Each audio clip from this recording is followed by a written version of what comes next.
يا أهلاً بيكم في حلقة جديدة. ولو أنت من محبي العربيات أو حتى بتفكر تشتري عربية أحلامك، أكيد عدي عليك سؤال مهم: هي ليه ناس كتير بتقول إن BMW أحسن عربية في العالم؟ هو الكلام ده مبالغة ولا في فعلاً أسباب حقيقية ووراها أسرار هندسية؟ في الفيديو ده هنفصل كل حاجة، من أول تاريخ الشركة لحد التكنولوجيا والأداء والأمان والراحة، وكل نقطة هتفهمك ليه BMW ليها مكانة مختلفة تماماً في عالم السيارات. يلا بينا نبدأ. اللي يمكن ناس كتير متعرفوش إن شركة BMW بدأت مش بعربيات أصلاً، دي كانت بتصمم محركات طيارات في الحرب العالمية الأولى، وهو ده اللي خلى الشركة تركز على أهم نقطة بتميزها لحد النهاردة: الدقة الألمانية المتناهية في صناعة المحركات. بعد الحرب الشركة اتجهت للسيارات والدراجات النارية، من هنا بدأ اسم BMW يكبر وبدأت تطلع إنتاج يخلي العالم كله يتكلم عنها.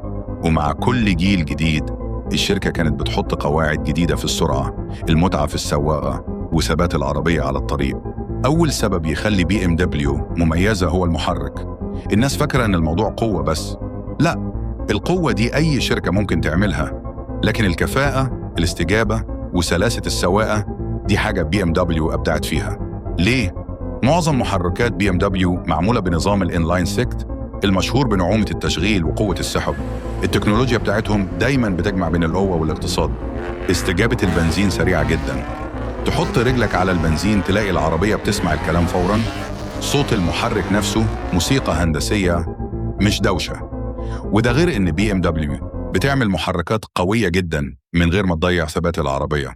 المحرك مش مجرد قوة، ده جزء من شخصية العربية. لو سألت أي حد جرب BMW هيقول لك جملة واحدة: دي عربية معمولة علشان تتساق مش علشان تتشاف بس. توازن العربية على الطريق حاجة مش طبيعية. ليه؟ توزيع الوزن 50/50 تقريباً، نظام توجيه ستيرنج دقيق جداً، نظام تعليق رياضي بيدي، إحساس إنك ماسك الطريق بإيدك.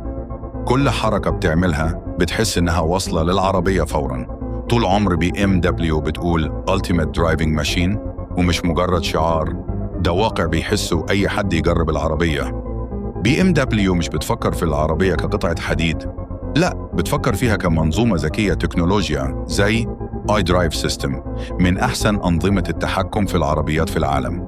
Parking Assistant بيركن لوحده، Driving Assistant يحافظ على المسافة ويعدل المسار، Night Vision يشوف في الضلمة أحسن من عين الإنسان، Laser Lights إضاءة قوية بتوصل لمسافات طويلة من غير ما تعمي الناس.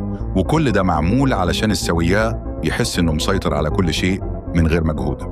الفصل الخامس: التصميم، الجمال اللي ليه شخصية. 3 دقايق. BMW من الشركات اللي متمسكة بشكل العربية الكلاسيكي، الشبكة الأمامية اللي شبه الكوليتين، الخطوط الرياضية، الهيكل اللي يدي إحساس بالقوة. تصاميم BMW ليها شخصية، أول ما تشوفها تعرفها، مش محتاجة علامة، شكلها هو هويتها. BMW من أكتر الشركات اللي بتاخد الأمان بجدية العربيات فيها. 6 ل10 وسائد هوائية، كنترول كامل على الثبات، نظام الفرامل الذكي ABS، أمان سلبي لو حصل حادث بيحافظ على السائق قدر المستطاع، جسم صلب جدا في الحوادث، معمول علشان يمتص الصدمة وما يوصلهاش للركاب. اختبارات الأمان بتاعت BMW من أعلى التقييمات في أوروبا. الفصل السابع: صيانة BMW. هل فعلا غالية؟ 3 دقائق. ناس كتير بتقول BMW صيانتها غالية، وده كلام نصه صح ونصه غلط. ليه؟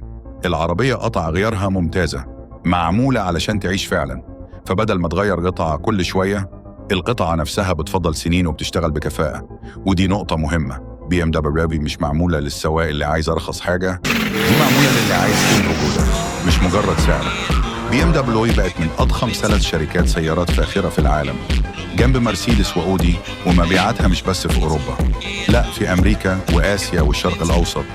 كل الناس بتحبها، وده لأن BMW نجحت تجمع بين حاجات كتير: رياضة، فخامة، أمان، تكنولوجيا، جودة.